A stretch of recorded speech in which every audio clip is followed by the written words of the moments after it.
and I both have a sneaky Last year. suspicion that Yeah. this may be the end of the road for a certain someone at the helm, I wonder who. right? But I mean, look, I mean United, yeah. Do something for me on my birthday, man. Do something. Whether you lose and Ten Hag goes, I just want to wake up to the news that he's gone. Win, win. I'm cool. Just win, bro. United, you also win, man. My birthday last year, McTominay with the brace in the last minute. I was like, I don't care. It's my birthday. I'll be shameless for one day. Then I went back down to earth and I went back down to earth the following day, saying, "Yeah, we still got massive problems in this team, man. We still have massive problems, and it's still continuing till this season, bro. Same shit on Friday, man. On sorry Thursday, same shit, bro. United going 2 goals up and then throwing away another 2 goal lead. We've seen that happen many times last season. Too many times, in fact. That the fact that we now conceded more than 3 goals, 3 or more goals, 25 times under this manager now. Is that Record true? breaking, record breaking under this manager. We've conceded 3 goals more than 25 times. It's embarrassing. It is embarrassing, bro. Like literally, no joke. Yeah, I, I'm genuinely like tired of this, bro. Honestly, but while I wait for a few others, anyone in the chat, anyone watching, please head over to my channel, like, subscribe, and do all that sorts. Make sure you share it around because it'll help the algorithm. It'll help me gain more subscribers. Obviously, and I need to reach 500 soon, man. I know I'm only on 50, but like, come on, let's get to 500, man. Let's get monetized and all that stuff. But yeah, starting with United, bro. I just want to know your thoughts. The game on Friday, does it epitomize everything that Manchester United have done in the last 3 years? Does it sum up what we've been in the last 3 years under this manager, or do you think it's just it's another typical another blip? Or let's say that another blip. So look, I didn't watch the game, but from what I've read and what I've seen, I think Yeah. to an extent. The answer is to an extent. I think Mm. our performances have been abysmal. If we were solely evaluating based on the performances, right? Nothing else, Yeah. not the results, not the signings, not the style of play, but the performances, I would say Ten Hag ranks below than Oli, Van Gaal, and Mourinho. And I don't think that's close. Because say what you want about Van Gaal and Jose, you can claim, oh, they played a boring style of play. They were very pragmatic. But they Mm. had a style of play, right? Fundamentally, they had a style of play. Even Ollie, lockdown Ollie, yes, we didn't win a trophy, but I think that was the first time post Sir Alex where I was excited. I woke up out of bed and I was like, damn, we're going to watch some good football with some exciting players. He got the best out of Martial and Rashford. So coming back to your question here, I think it does to an extent because there's a lack of style of play.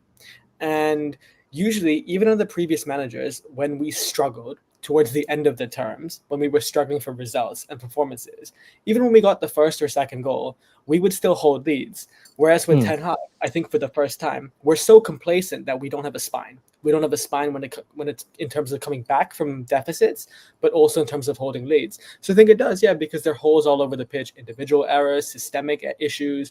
Everything about the club is flawed. And to concede 3 goals again, like you said, for the 25th time under Erik Ten Hag is beyond me, beyond words. Yeah. Um. It just sums it all up, to be honest. Just like we've got one win in Europe in the last 10, and now we've got 25 plus goals conceded. 25 times we've conceded 3 goals in a game under this manager. It just goes to show that whatever he's trying is not working. He's done the same philosophy last season and this season, and we've not improved one bit. Not one bit we've improved. We signed good players this summer. I'm not saying the players we signed are bad, right? But if you spent 600 million and you're still not better, how are you still in the job? I've never seen a United fan base turn on a manager like this since Solskjaer or since Mourinho, because the whole fan base were all the whole fan base were all against him in just one go. The moment we lost to Liverpool, the whole fan base turned. They were like, "Yeah, we can't see Liverpool at the top of the league, man. We have to sack this manager now. We have to do something." We brought in Oli, nothing worked. We brought in Ten Hag, still nothing has changed. Like, it's the same old cycle with United, but obviously the new board is here now. So, and I still don't know what they're gonna do with Ten Hag. They said apparently they said 2 games, right? We drew Porto on Friday. Apparently rescued a draw, could care less. and now we're playing Aston Villa away on Sunday. Villa away is not easy, bro. They just beat Bayern Munich as well. They just beat Bayern Munich at home, and people are telling me that, you know, otherwise. But I mean, look, it's long days for us, man. But Prime, how are you, bro? Obviously, obviously you're a Chelsea fan, but I like to get your your outside thoughts about United. How are things, bro? I'm good. I think we United. You guys have went through the same sort of cycle the last since Fergie left, the last 10 years, and it seems like no one's really noticed. You guys bring in a new manager, you start off well for a year or so. Everyone gets gassed. We're back. This manager's at the wheel, world class this guy, world class that guy. And then you go through some bad results. You blame and scapegoat players. Rooney was the problem. Fellaini was the problem. Lukaku was the problem. Pogba, Martial. Sancho. Now all the ballers are gone. So it's now Bruno, Scott McTominay left, Rashford. You guys blame individual players. You blame managers. And the same cycle, continues. I remember when you guys got rid of Mourinho, you brought in Oli, and everything was great.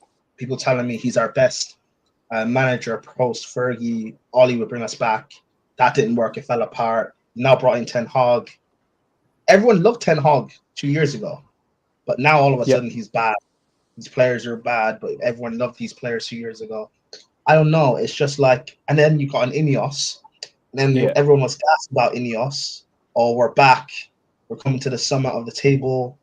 People laughed at Chelsea when we sacked Poch. We sacked him 2 days after the season ended. United kept Ten Hag. People praised United for how they're run.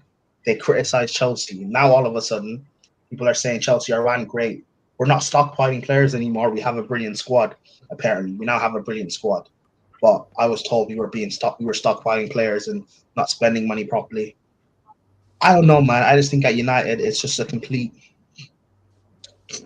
With Ineos, when you bought the club, they didn't even buy the club. They have 30%. 30% doesn't mean anything. 27.5% or something like that. 27% doesn't mean anything. What does that mean? Are they the main decision makers on the pitch and football wise? I don't know. Football wise, yeah. Sporting wise, yeah, they are. Yes, but they still don't own the club fully, so they can still be overruled by the Glazers. Yeah. And then not sacking Ten Hag, keeping him.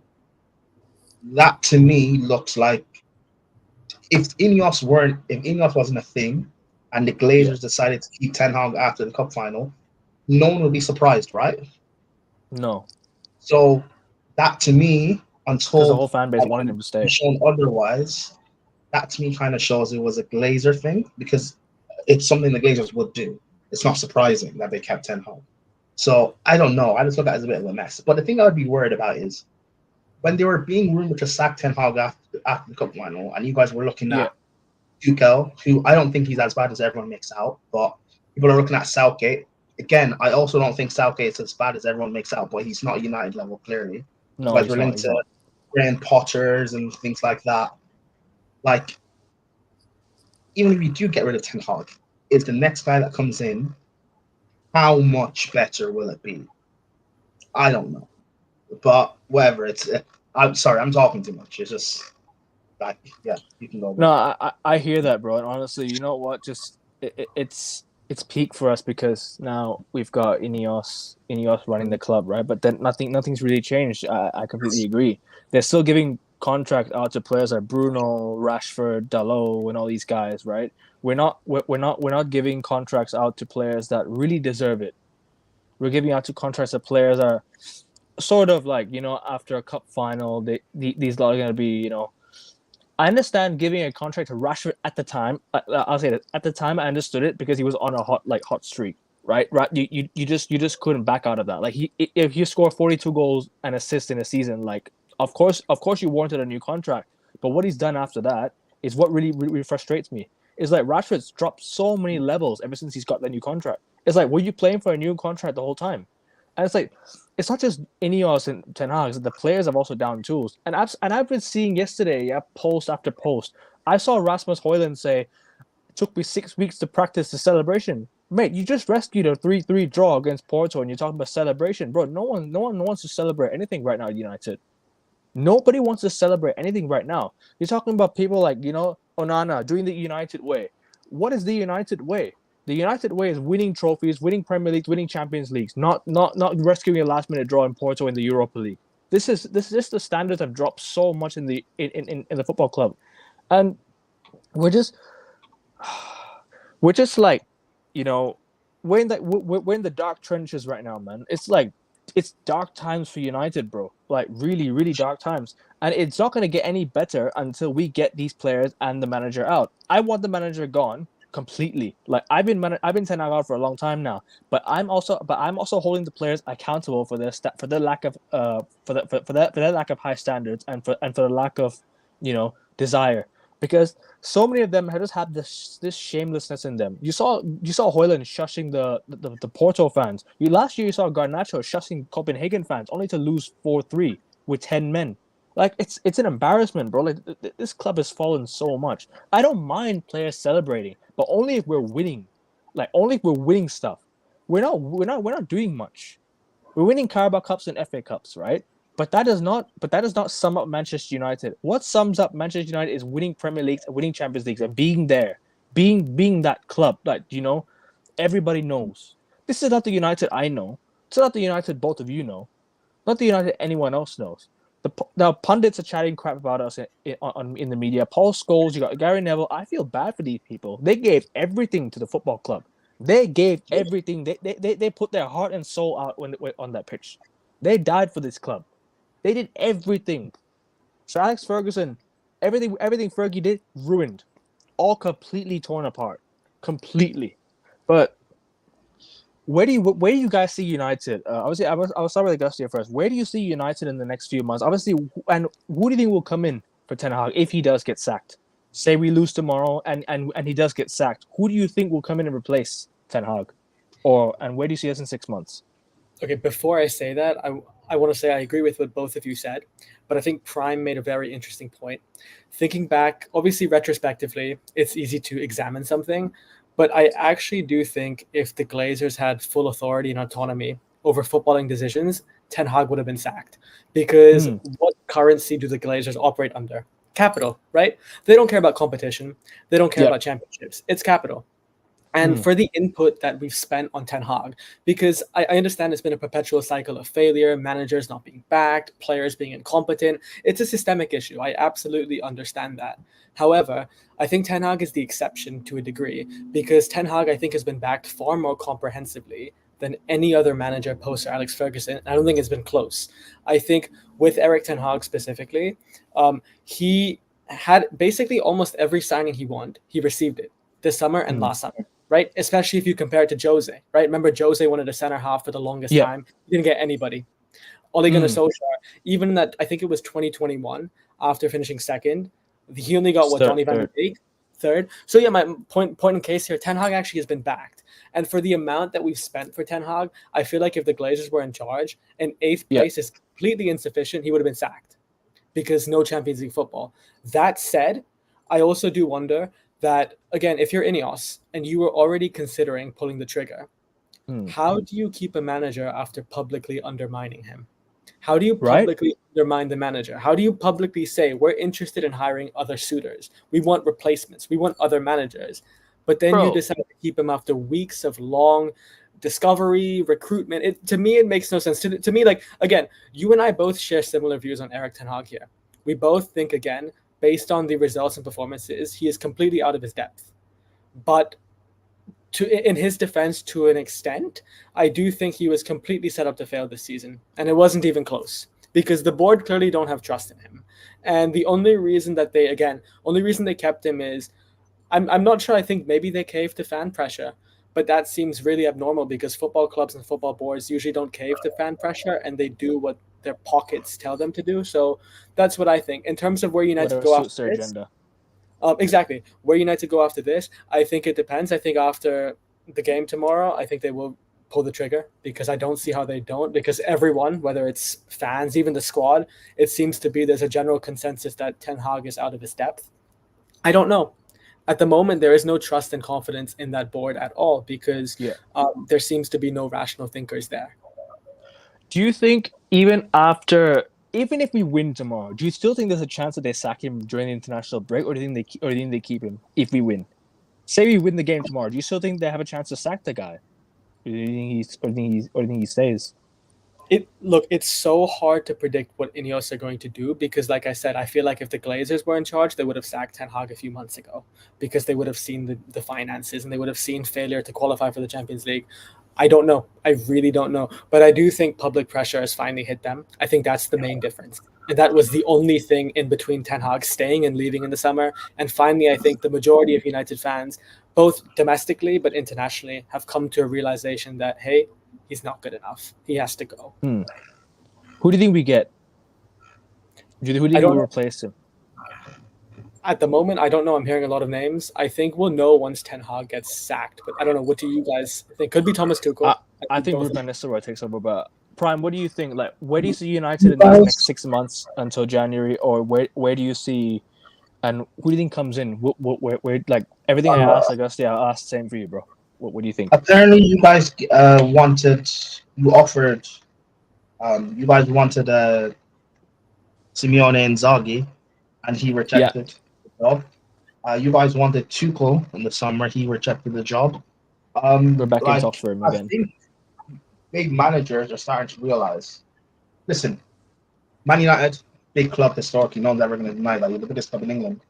But in terms of like currently, modern day, you don't behave like a big club. And I think big managers have seen how United have been over the past few years. And even also looking at Spurs, that dropping down to these small clubs, quote unquote, can really tarnish you. Like Ancelotti going to Everton, I remember when he was there, people calling him a scrub, saying that he was finished. It's not until he went back to Rome that people started respecting him again. Mourinho, he went to Man United, went to Spurs, all of a sudden he's done.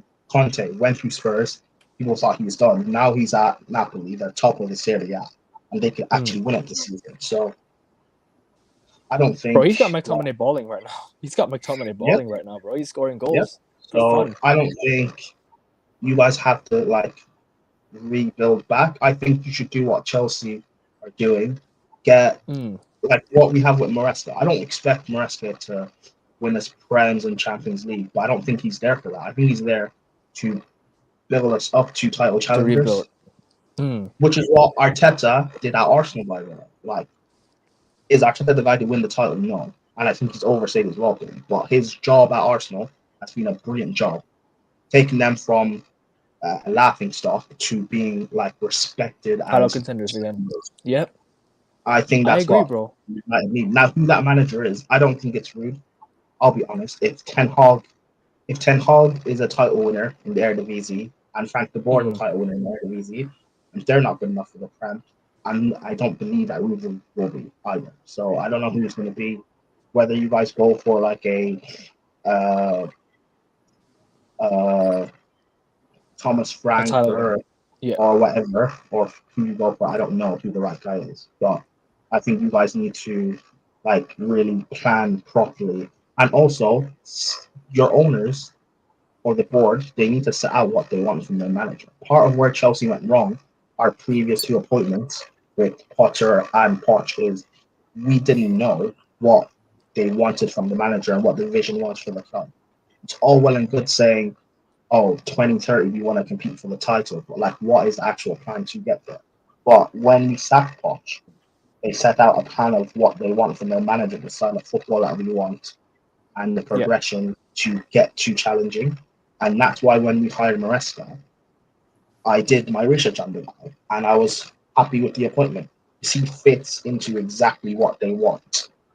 The lazy appointment is, the obvious appointment is getting Potter, getting Poch, who's a big name, right, or a fancy, attractive name, up and comer, hipster, but they don't it doesn't make sense in terms of there's no plan in place. Chelsea now have this plan. You've got the manager that fits, and we're building towards something. Man United need that now. They need a plan first before getting a manager, because no matter what you guys can get, Pep, it won't really work without a plan. Pep is going to be working with what Rashford and Garnacho to win a title. It won't make sense. So get a plan first and get the right manager in place, and everything will end up working out. That's my personal opinion. I feel like as if, right, United now, I think if we get Rude up until January, we find someone that's available for as interim till the end of the season, I'm fine with that. I don't think Ruud van Nistelrooy is going to take over as a manager. What I think he'll do is he'll be interim manager. But I agree, bro. Like every manager that wants to come to United now is rejecting us because they've seen the picture. They've seen the cycle that every manager has gone through. I don't think Ten Hag is a great manager, right? But he was winning stuff at Ajax, and he comes to United now. He struggles. Why? It's because there's no proper, how'd you say it? There's no structure, not just behind the scenes, but on the pitch. It's like you had the same players over and over and over again. Why every manager comes in, they still have to deal with Rashford, Bruno, Lindelof, Maguire, Shaw. All these guys that have been here at the club and have won nothing compared to what you're bringing in. De Ligt's won a lot of stuff. He's gone to Juve, won the league. He's gone to Bayern, won the league. So what I want is there's not going to be any more Sir Alex Ferguson people. So if anyone still thinks Erik Ten Hag is going to be the long-term manager, we're going to have a long-term manager, long-term project, there's not going to be that stuff anymore, right? The next long-term manager might be Diego Simeone at Atletico Madrid. I don't think there'll be any longer unless Pep wants to stay at City.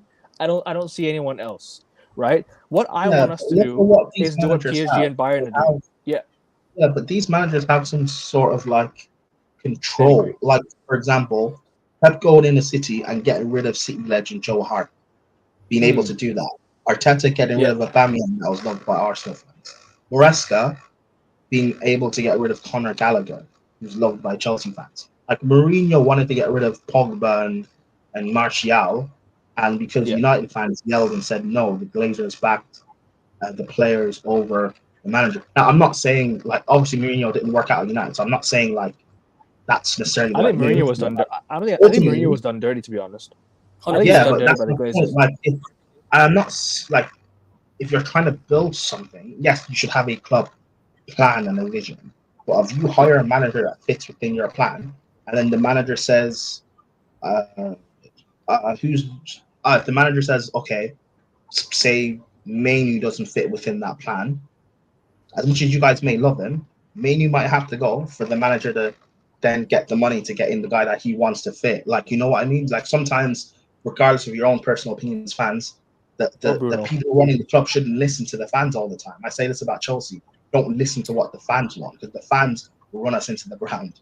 Make logical sense on the pitch for the owners. Yeah, that's true. But I feel like the fans are also setting the standard for the football club, because the way the fans are on social media nowadays, it's like, because a lot of United fans nowadays, they only accept the bare minimum. They only accept top four. They only accept, you know what, we get close. We win a couple of cups here and there. I don't want to just win FA Cups and Carabao Cups. I'm glad we're winning trophies. Cool. These trophies are important as well, right?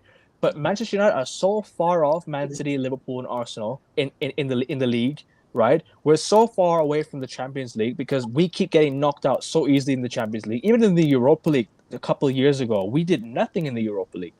We got knocked out by Sevilla. Yes, Sevilla are the kings of the Europa League, no denying that. But we could have easily beaten Sevilla being 2-0 up that day, right? But poor management, again, nobody called it out that I guess Ten Hag it's Ten Hag's first season. No one's going to call anything out, right?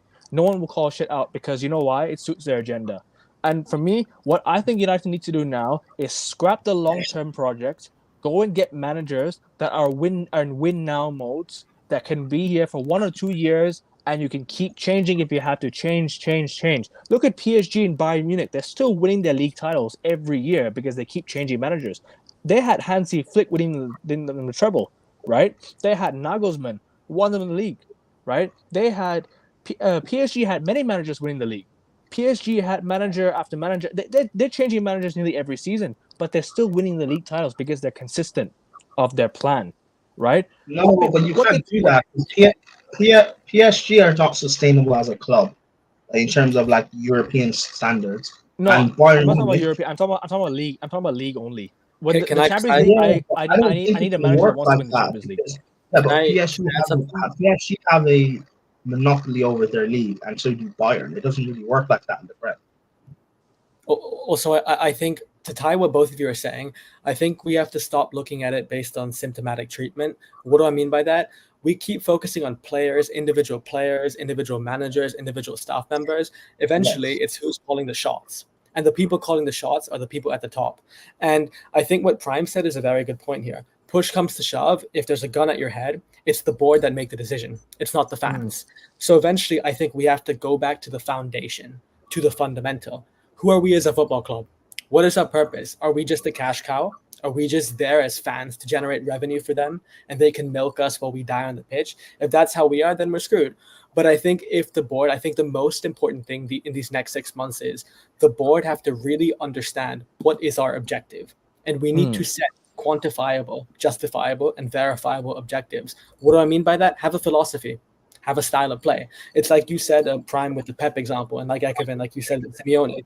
The reason these managers have lasted so long is because philosophy, because the staff is aligned with the board. That's the reason. And the squad basically reinforced that style and philosophy. We need to have a proper philosophy, and from there we can build. But until we have a proper philosophy, until we don't know what objective and intentions that they are, this is going to be a perpetual cycle of failure no matter who we get. That's the main thing that you need to focus on. Just forget the name, forget the players. Just understand who we are as a club and what we want to do. Yeah, I hear that. Well said, bro. Honestly, like we just need to set the bar for the football club, because us as fans, right? We're not loud spoken to the club in the stands, right? All fans bring is just glazes out protest. Nobody really makes a voice in public. The last time the fans actually did something was the glazes out protest that went horribly wrong during lockdown. Liverpool? The Liverpool game, we canceled the game, right? But you know what? We gained? We gained respect that day. We gained a lot of respect because United fans made their voices clear. But now it's all if United signed Ronaldo. I'm not saying anything against Ronaldo. Ronaldo's my favorite player, right? But the fact that we signed Ronaldo, right, kind of just binned every single Glazers out protest there had to be. Because not only did United fans go and fund the Glazers by buying Ronaldo shirts, right? They completely ignored everything. They completely ignored everything wrong with the club behind the scenes. Ronaldo Jordan didn't papered over every cracks, right? We Yeah, finished sixth and that then year. he joined, and then he exposed what was happening. Exactly. And then instead of you guys backing not just Man United legend, he's one of the greatest of all time. They Have backed you the guys not manager thinking? You guys said, "Oh, you're only calling this out because you're not playing. You're a crybaby. You're finished now in my club," and you backed Ten Hag. Did this like you guys always But do? You did the same thing with Mourinho. When Mourinho called this out with the Glazers, you said, "Well, Mourinho, you're washed anyway. You're doing shit. Ibra too. It doesn't Ibrahimovic matter." did as well.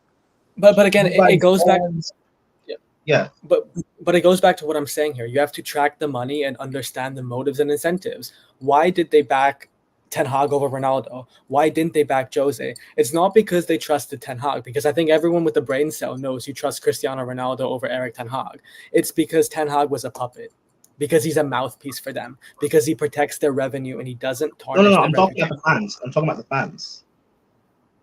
Do you think, though? I think it was 50-50. I think it was 50-50.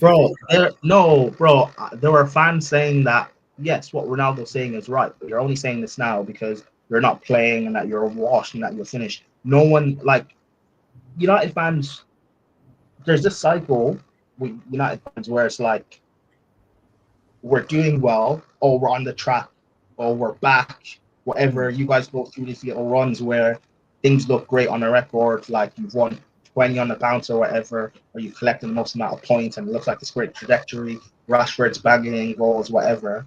And then you go through a bad patch, then it gets worse. And then the manager looks like he can get sacked, and all of a sudden it's Glazers out. Glazers out. We want the Glazers gone. Then you get a new manager. You sign these big names. Summer you had this year, it's similar to the first summer that Ten Hag had. It's similar to the first summer Ollie had. It's similar to the first summer that Jose had. Big names, and it's the same repetitive cycle over and over. Like when you guys won the Carabao Cup, no one was saying. Well, some people were, but a lot of United fans weren't saying Glazers out. We want Glazers gone because everyone was happy when you guys signed Lenny Euro over Real Madrid. No, were people saying Glazers out?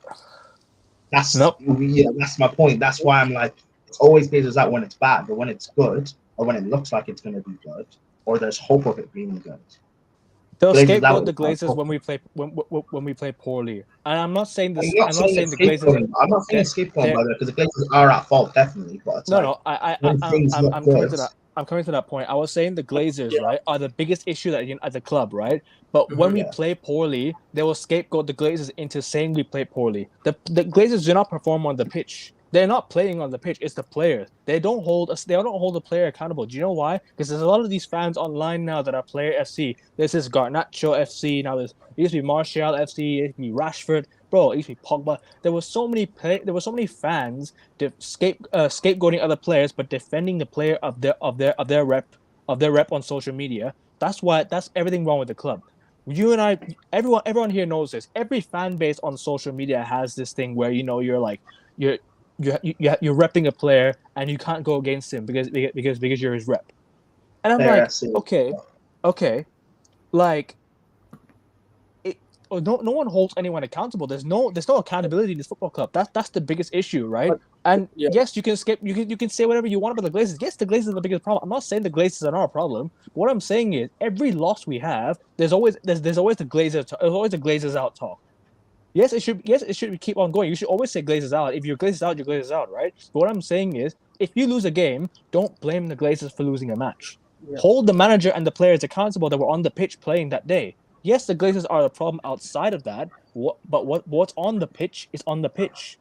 They're off the pitch issues. Yes, they have designed that problem for that club, but also, like I said, on the pitch is a whole different issue. Is a whole different issue for us. Because we have so many other problems going on, it just papers every other crack.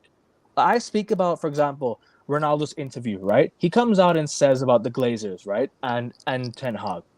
At the time, the fans were saying, "Oh, it's you're the problem, mate. You're preventing us from scoring goals. You're killing our team the way we're playing, right?" But when a year later down the line, not everyone wants to jump on his side. Like, choose a side, man. If you're gonna choose a side and slate him later, choose a side. Don't jump ship. Don't be a bandwagon, bro. People blame Ronaldo for why United can't score goals, and United still cannot score goals. I told people it's not Ronaldo, bro. I'm just gonna say one thing. I'll say one thing real quick because I'll be back in a few minutes. Go ahead. I think I agree with what you both are saying about the fan base. I think instead of looking at the individual circumstances, losses and wins, you have to be principled. You have to really just look at who's controlling the club, who has the power, and why the problems are wrong. Win or loss, the people that are in charge are doing the same thing either way. So you just have to look at it based on that. You have to understand who has control in the club and hurt their pockets. If you want real change, hurt their money. That's it. I'll be back in a few. Yeah, no worries. Go ahead, bro. Go ahead.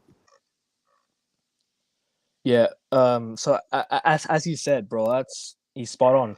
And honestly, like I said, we replaced Ronaldo with Wout Weghorst. We replaced Cristiano Ronaldo with Rasmus Højlund, who don't score enough goals. People are telling me that 18 goals in the worst United side is the problem, right? But we're not even scoring any more goals without him. We're not scoring as much. We took out Ronaldo. Yeah, Rashford was bagging in. And when Ronaldo left, Rashford went to his purple patch of goals, and then you guys are still scoring goals now. So Rashford just scored the goals that Ronaldo would have scored. Exactly. And I said that to people at the time that you can't. At least Ronaldo's doing his job; he's scoring. It's not his fault that no one else can score. Like, that didn't make sense to me. And now you guys still can't score. You have a worse striker up top than you did in Ronaldo and Foyland. You still have Bruno, who was there when Ronaldo was there. You still have Rashford, who was there when Ronaldo was there. You still have Garnacho. So instead of it being Ronaldo's fault, maybe we need to blame some of the other players, or maybe just blame the ownership for doing this in the first place.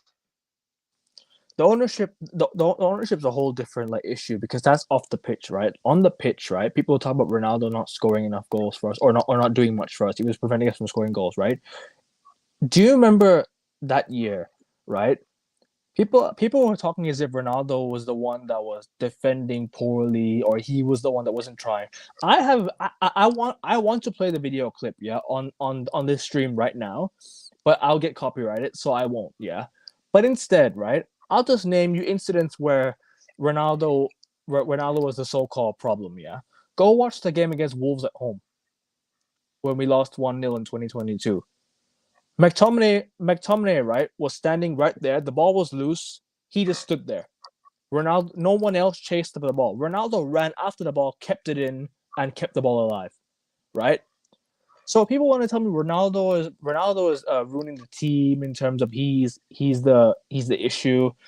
Go and watch the video that I'm gonna put in the comments right now. Yeah, I'm gonna paste this video in the comment section, people. Yeah, you guys need to go watch this video, because if anyone wants to tell me Ronaldo is the problem still today, people are saying that Ronaldo can't press. Of course, he's an old man. He can't press. But you know what the problem is? Why did you bring him back in the first place? You knew he couldn't press. He's old. Like, you can't see. What did you think was gonna happen? His best attribute at this age now is just finishing. Give him a chance and he'll score. So either you use him to his strengths and make sure everyone else around him. Tell Bruno and Garnacho and Rashford to press more for Ronaldo, because he will at least score you the goals. Or don't bring him back in the first place and bring the players that Ollie wanted. Or get a better manager than Ollie. Not Ten Hag. Like, it doesn't, people like, and the thing is, Ronaldo, it was because, like, he was trying to set, like, the mentality Ronaldo has. Even if people want to say he's not the same player and he's finishing all of that, that's fine. I agree. But the mentality that he still had, the players obviously were fighting against it, and it was easy to get him out. Now United are even worse. Like, for Ronaldo to score the amount of goals that he did at United, he's the third best goal scorer, and you guys are still that bad. Like, that's not. I don't think that's. Well, I don't know. Whatever. Whenever we have this conversation, people will say, "Well, he's washed anyway." Yes, and so is the majority of your squad, or not the majority of your squad. A lot of your first team players that continue to get played are not good enough either. But, like, there's always some form of a scapegoat at Man United.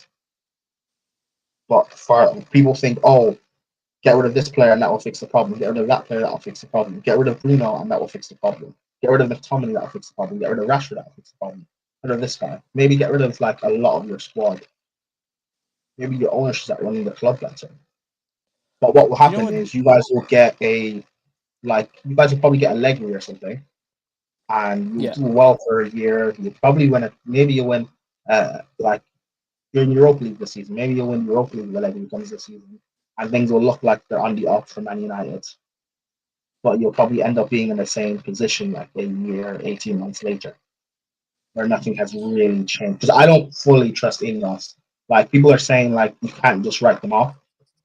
Until they kind of think differently, I'm gonna have my doubts. They're the ones just running the sporting side of things. But do you know what? But you know what was a red flag for me when I saw they gave Bruno Fernandes a new contract. They gave Ten Hag a 1-year extension, which I still don't understand why they gave him a new contract today, because LBG got sacked for winning an FA Cup and finishing 5th, but Ten Hag got to stay. Why? Because the fans were alleged Ineos, begging for him to stay. And do you know how many likes and retweets it got on social media? Probably like 1 million. Probably 1 million. And you know what? That's the problem with the football club. It's just the fans have lowered to so much, is that we're in this mess today because of them. We're in this mess today because of them. And do you know? And do you know what the problem is? Do you know what the problem is? They're now listening to them. Ineos are now listening to the fans. But now when it gets, but now when the fans jump ship, it's going to be tough because they've already made that decision. Ineos might not trust the fans anymore because now they're flip-flopping decisions, right? They're flip-flopping what they want to say, and they said to keep him in the summer, but now they all say want him out. So Ineos are confused. They're confused of what to do, but they can clearly see the problems on the pitch. They're indirectly calling out Ten Hag publicly. They're indirectly calling him out. Sir Jim Ratcliffe came out yesterday and said, I like Ten Hag as a coach, but that's not my decision. It just clearly goes to show that there's no words that need to be said. Because if the owners comment, Ten Hag knows he's done. They'll probably come up with a comment after the Aston Villa game, and we shall see. Because after the Aston Villa game, I will know what's going to happen with Ten Hag. We both know what will happen with Ten Hag after the Villa game. I told Flawless in a Q&A before, was it on Wednesday? Or was it Thursday? Before the game, you guys played Porto, and I said, if he wins at least Porto or Aston Villa, will he keep his job? Right. And Flawless was like, well, there's no one fighting for him in this team. But you guys got a point against Porto. Do you know what? All of a sudden. Do you know? Yeah. Sorry. Yeah, and you played Porto away from home, right? Yeah, away from home. Yeah, 3-3. Yeah. And Villa, you're playing at Villa Park. Villa away. No, we played Porto away, Villa away. Yeah. Hey, a point at the Stadio Dragao and a point at Villa Park. All of a sudden, that can get spin in the positive, and he keeps his job. Like it won't surprise me if you guys get a point at Villa, which I think,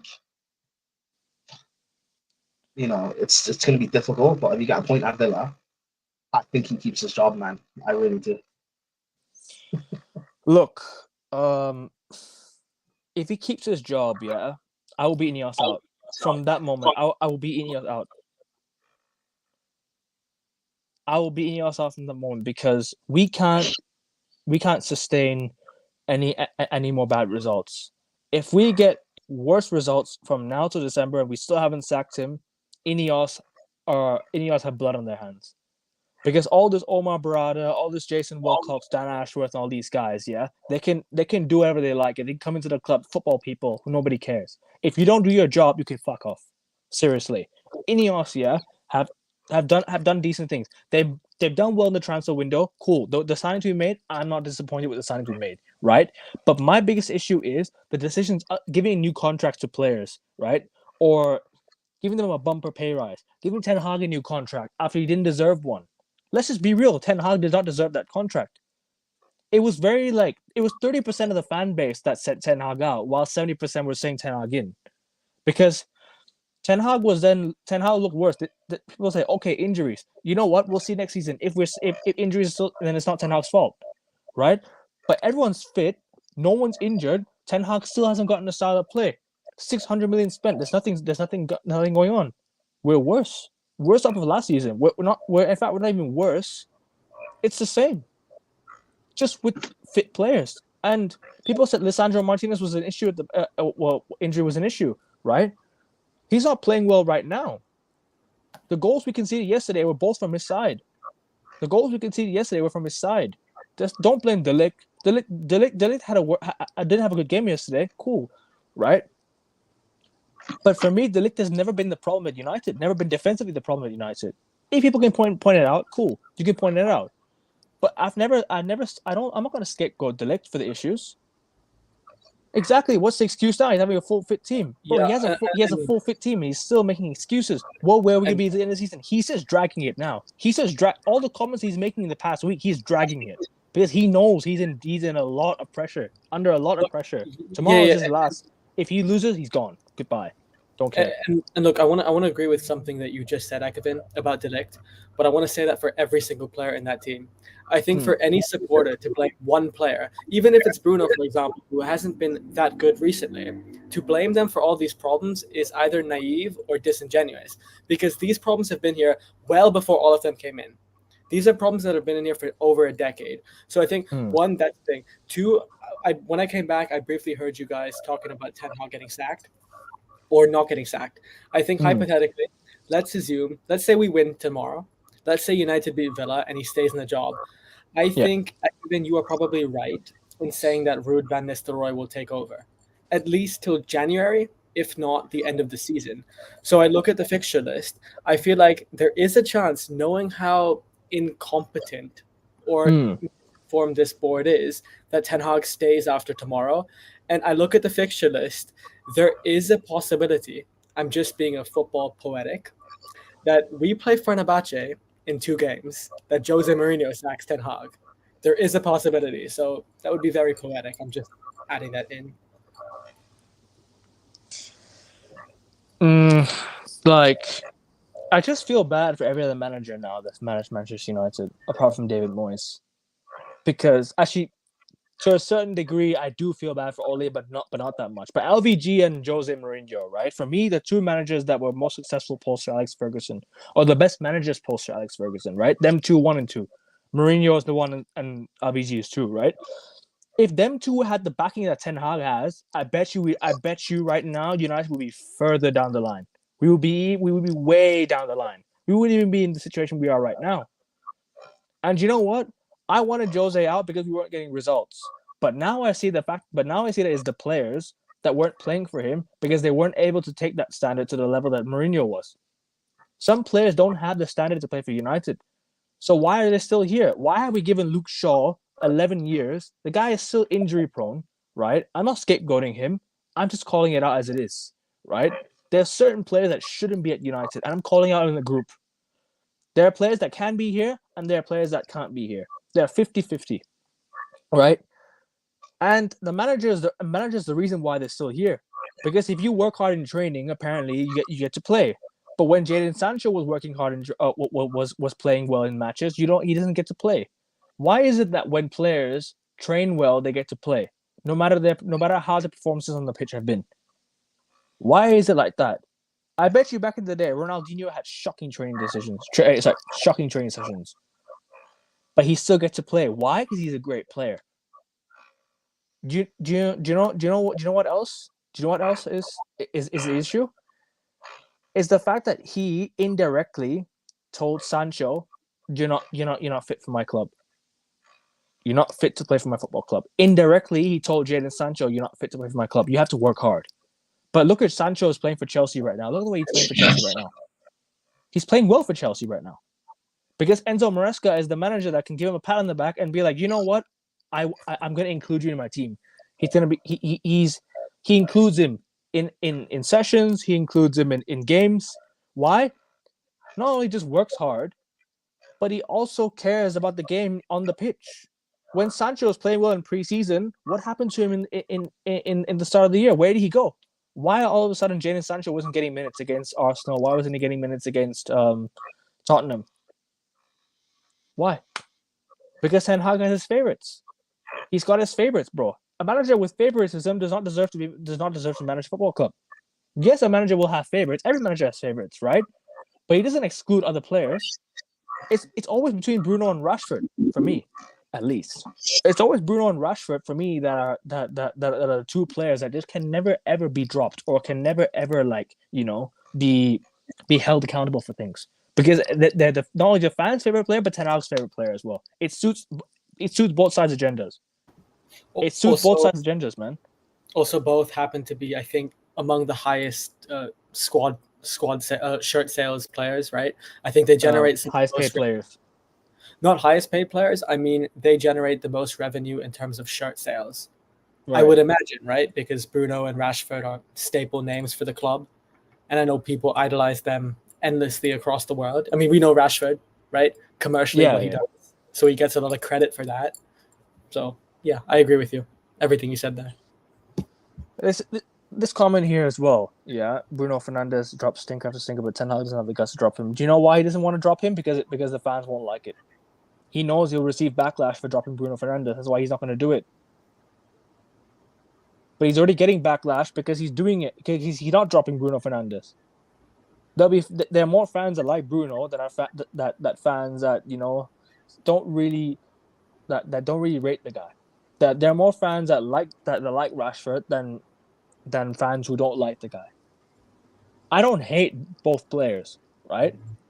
But I think there should be a certain level of accountability that if a player is not playing well, they get dropped. Bruno Fernandes has played poor for 3-4 games in a row now. Why is he not being dropped?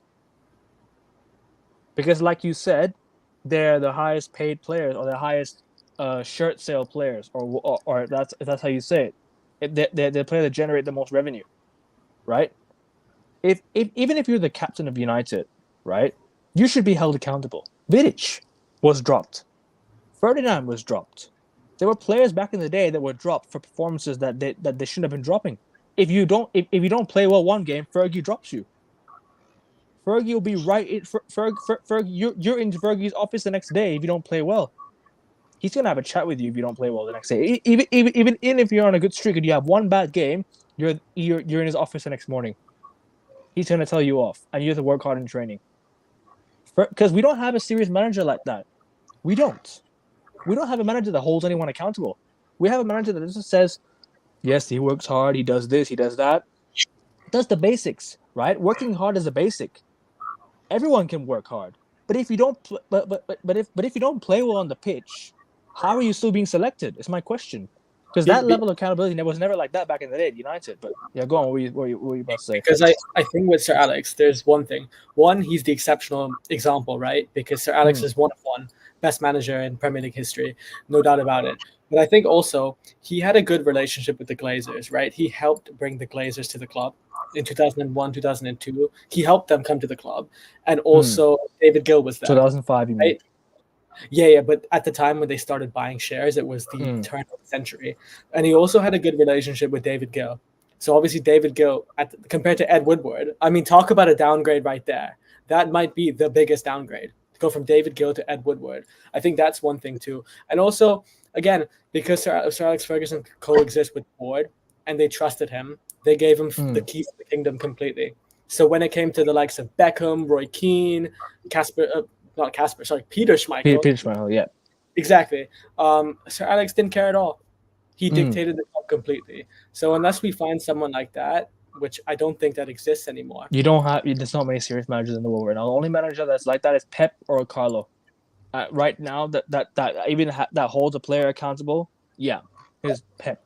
Because Pep won't speak out against the player in the press, but what he'll do is, after the game, even if you're winning, right, and you score like a brace, he'll call you over and be like, "Hey, you're not playing well. You're not playing well. You need to do better."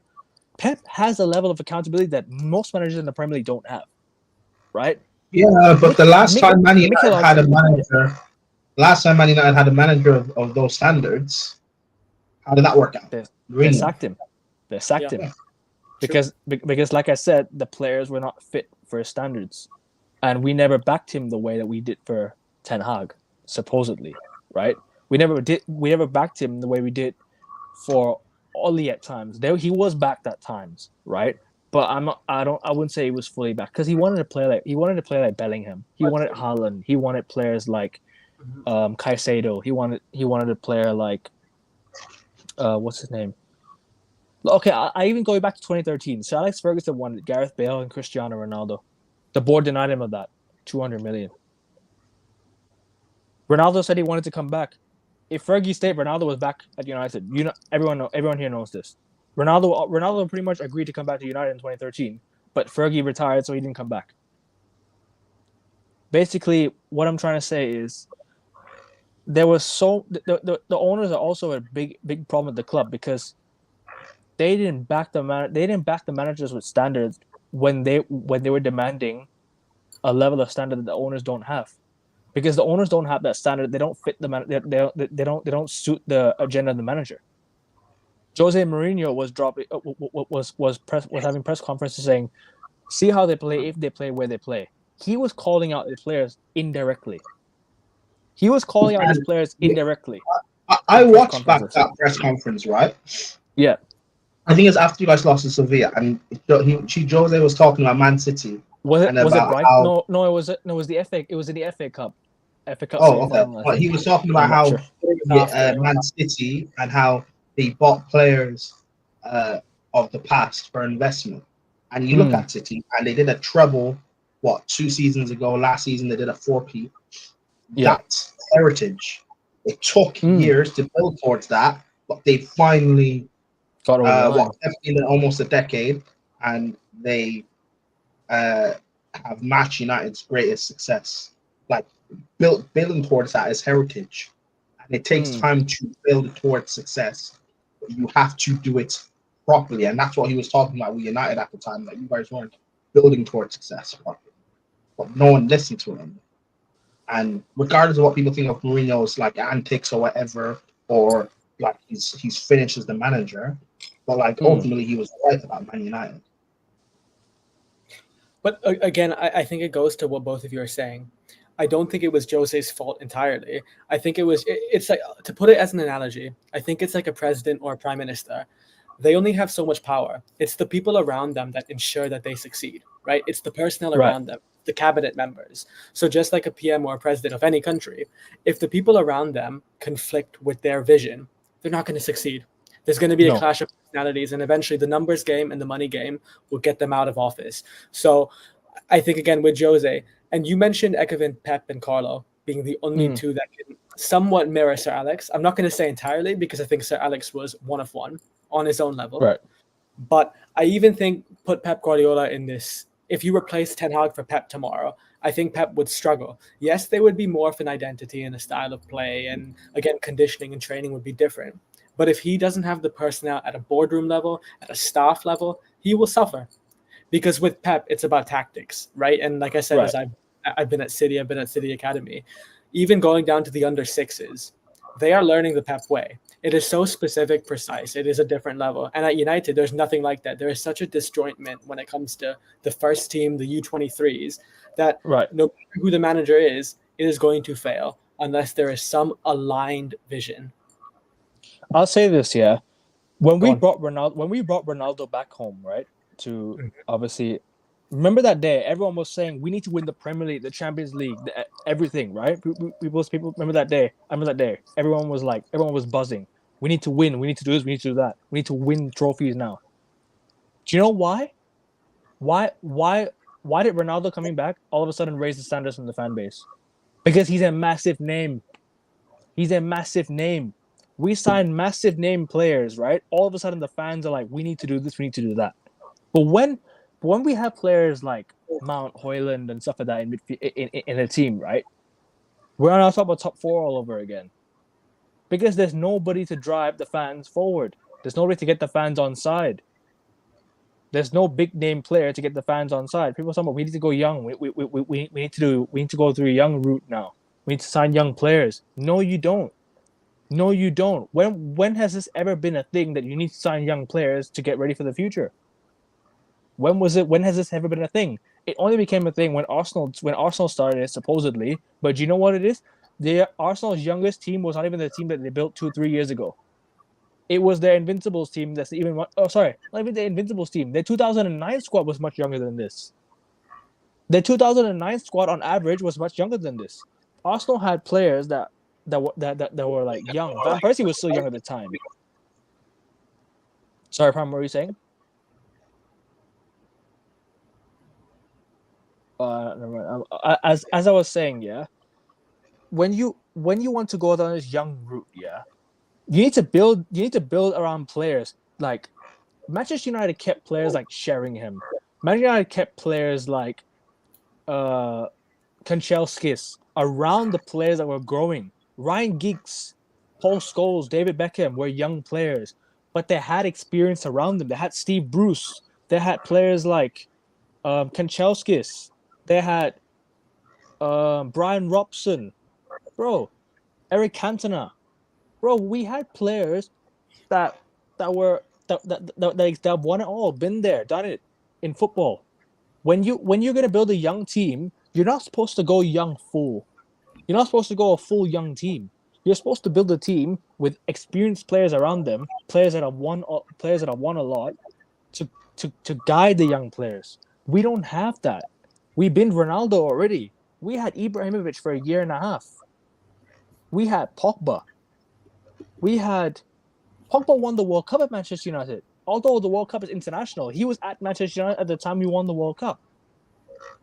So what I'm trying to say is that people don't be Is it blinded true by. that? Hold on, sorry, I got a question. Is it true that when, like when like your players when players win stuff on international duty, the club Yeah, or at least the squad or whatever, they'll like do like a guard of honor or celebrate you or whatever, right? they did that. They Is it did that true with. that nothing happened with Pogba?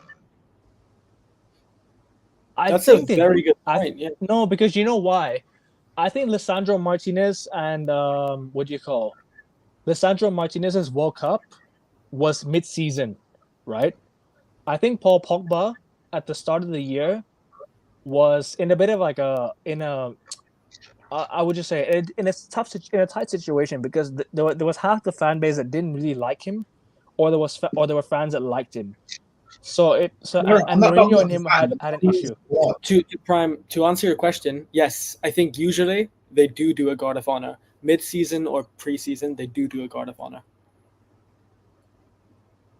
But did that happen with Pogba?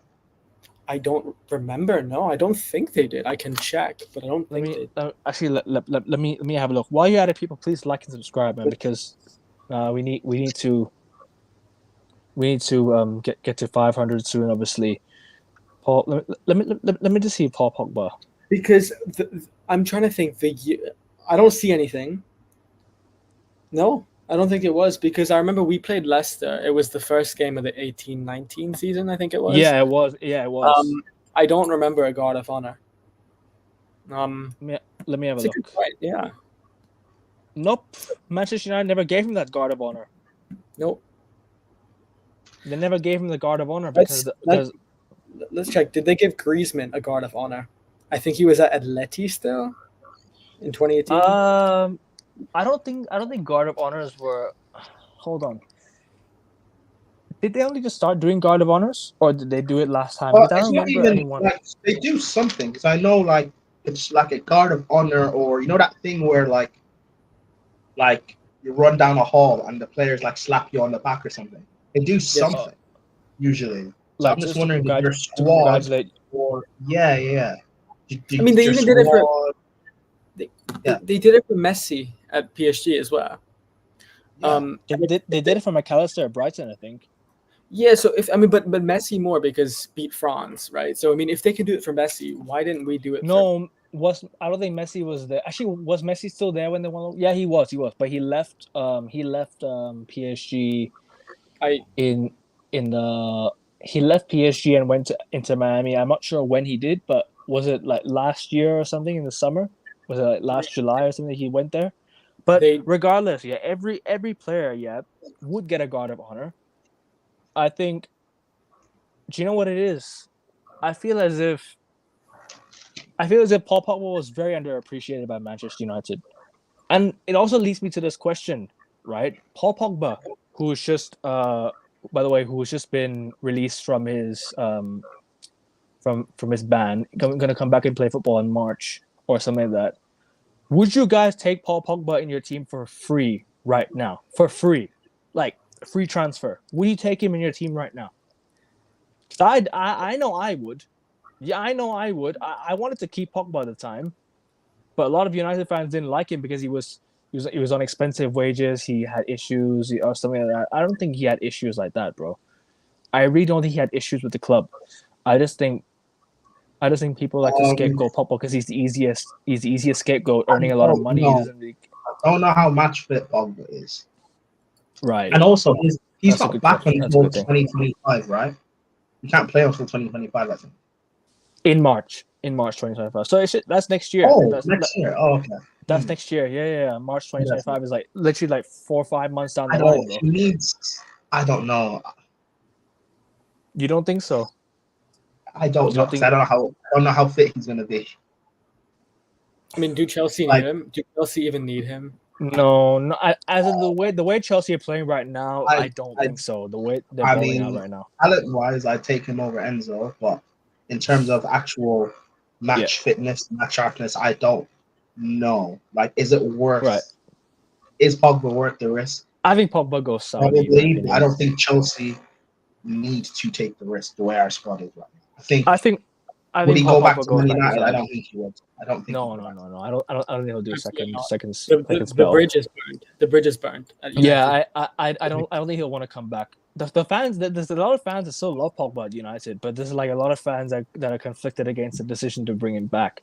But I think he'll go. I think he'll be off to Saudi. I think Saudi is the place where he goes. I'm so kind of surprised Juventus don't want to keep him though, because yeah. Sorry, I heard something. Yeah, I can hear you, but you cut out for a bit. Oh yes, I think it's just my earphones. Yeah, sorry. So I think Paul Pogba. I don't know why he stay. I don't know why he didn't stay at Juventus. Though that's the thing. I'm kind of like surprised that he didn't stay there, because Juventus is a good team for Pogba. Pogba, when he went to Juve last time, obviously he balled out for them, right? He'd go into the team right now still, but I don't think he's match sharp like Prime said. I don't think he's match sharp. Match sharpness is going to be a huge factor if Paul Pogba comes back, because he's going to have to train hard. Like he's going to have to work his way to get back into teams. But I think he goes to Saudi. It'd be nice to see him go to a big club. It'd be nice to see him play for like a. Obviously, it's not going to happen. But I'm just gonna say Real Madrid, for example. It's not going to happen. But I'm just saying it'd be nice to see him play for a big club again, because he's on his last legs, like his last contract now, possibly.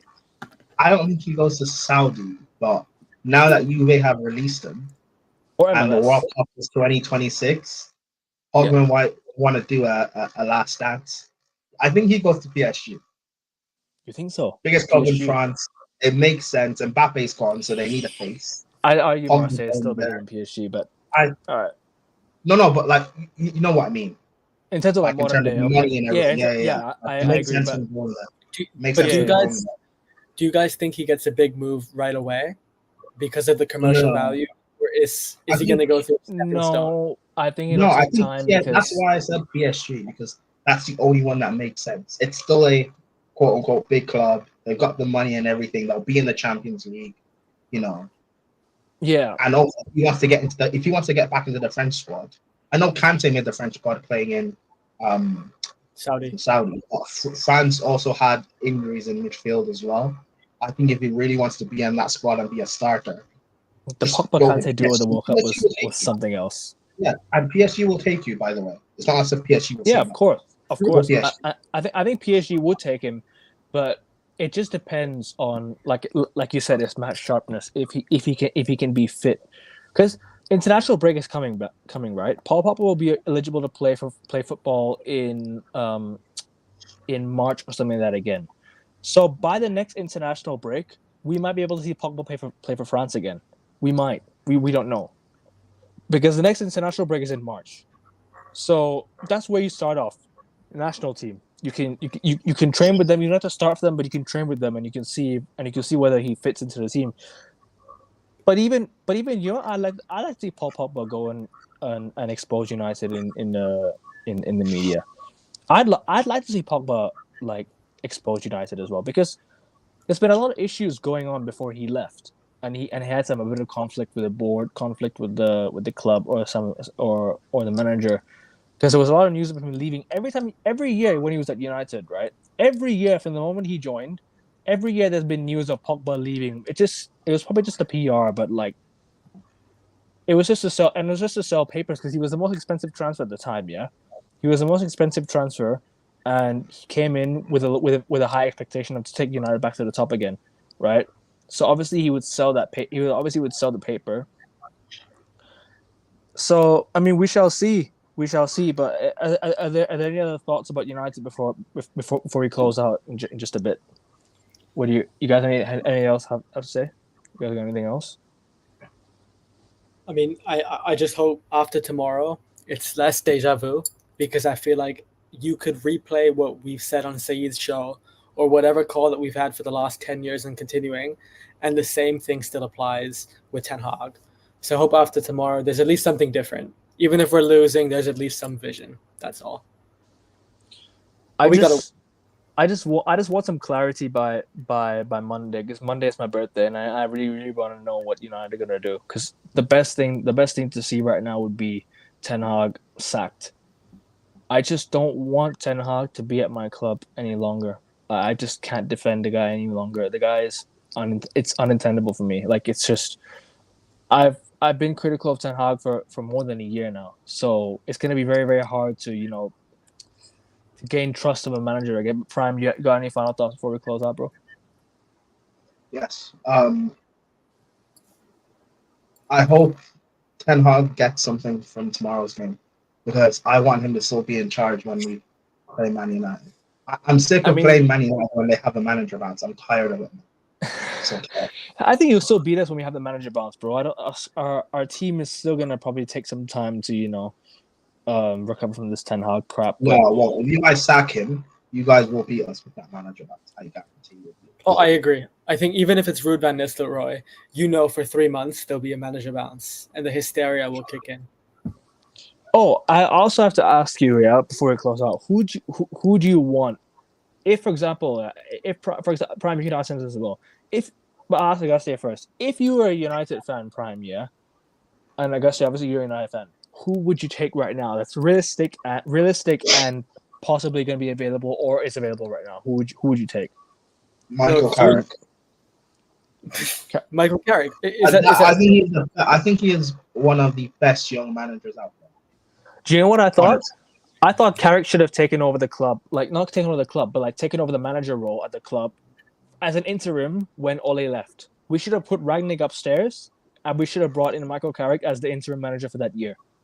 He did a very good job at Ford Middlesbrough last year. He got to the Carabao Cup semi-final. Yeah, he was a very good manager. He's a top manager. He is a very, very good manager. And but who would you take right now?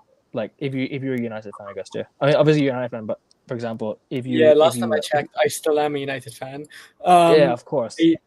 No, usually I have an answer, but I'll be completely honest, I don't know because I don't know the vision of this football club. I don't know who suits it. I think if we're looking for immediate results and if we're looking for victories in cup competitions and short-term success, then Thomas Tuchel. I agree because you'll get a style of play, or Zinedine Zidane. I'd even go that route. Even though he can't. I don't think Zidane would come though. I think he would be very, very unrealistic because he's seeing the issues that former Real Madrid players are having at United. He's not going to join in this mess. I agree, but like I said, if it was short-term success, I think those would be my ideal targets. Long-term, I think you'd have to look at it. I know it's a boring answer. It's a very boring answer that I'm giving here, but you'd really have to understand who we are as a club. Do we want to play a progressive style of play? Do we want to be Mikel Arteta 2.0, or do we just want to get immediate success? It depends. I don't know. I need immediate success, bro, because I'm tired of having to go through process after process after process and nothing is working. We shouldn't be doing any more projects. We should be doing this win now mode where we should clear out the players that are not ready to win and bring in players that are good enough to win. Obviously, it's not going to be realistic because no one wants to come to United anymore. What I'm trying to say is, at least have a level of standard that we're going to be heading in the direction that the club wants to win. Because clearly, I don't see anything with this. I don't see anything with a group of players. With these group of players, at least, I don't see anything. But Prime, you said Michael Carrick, yeah, as your manager to take over. If you're a United fan, I really like Carrick, man. I think Carrick will do well, but I think at United, I don't think it'll work for him because he's a manager coming with expectation. I know he's played for the club, right? He knows expectation, but it's not going to be the same as it was back in the day because the expectation has dropped. And Carrick's got a high standard for United. I know he wants to win, right? And I would love Carrick one day, but I don't think he's ready for United. That's what I personally think. I don't think he's ready to manage a club like United. I don't know if his philosophy will work out for a club like United, but we shall see. I mean, look, if I had to choose a manager right now, that I think if I had to take anyone right now, realistic or unrealistic, Simeone and Inzaghi, but obviously that's not going to happen. Nagelsmann, could you convince him to come out of Germany and manage United? I think he'd manage one more World Cup before he leaves. I don't think he'll leave. Thomas Tuchel might be a good option. I wanted Hansi Flick last summer, but he obviously went to Barcelona and we were too late because we kept Ten Hag. But I think I think Thomas Tuchel as of right now would be a decent option. I don't think he'd win us the league. I don't think he'd win us the Champions League, but a bit of stability probably until the end of the season, and we shall see what's available by then. Because I don't think we should, because we're not going to go for a permanent manager right now. We're not going to do this Ole thing where we get an interim manager, and we make him permanent right away. I think we get an interim manager, or we get Ruven Nistelrooy to the end of the season, and we shall see if they will want to stay at the club or they're fit for the club. Because now Ineos need to give them, because then January comes around and we need to sign players. They don't have the budget because Ineos are broke. They have to sell players to buy. This PSR shit is crap, man. It's just bullshit, man. I don't understand this PSR shit, man. But yeah, I want to thank you both for coming on today, man. Obviously, it's been a good talk. We're gonna close that now, people. Please, if you are in here, please like, share, and subscribe. And like I said, road to 500 starts now. I'm on 50, but there's 19 people watching. You can easily come and subscribe and leave your comments as well. What do you guys think? If you guys want to come and say give your thoughts, go ahead, because we'd love to see your thoughts. We'd love to see what you guys think as well. We want to see your perspective.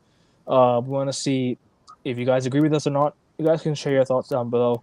And yeah, you guys want to you guys, what do you guys have coming up? You guys have anything coming up soon? You guys have a show or anything? I can link you guys to. Yo, Prime, you link to anything else after this?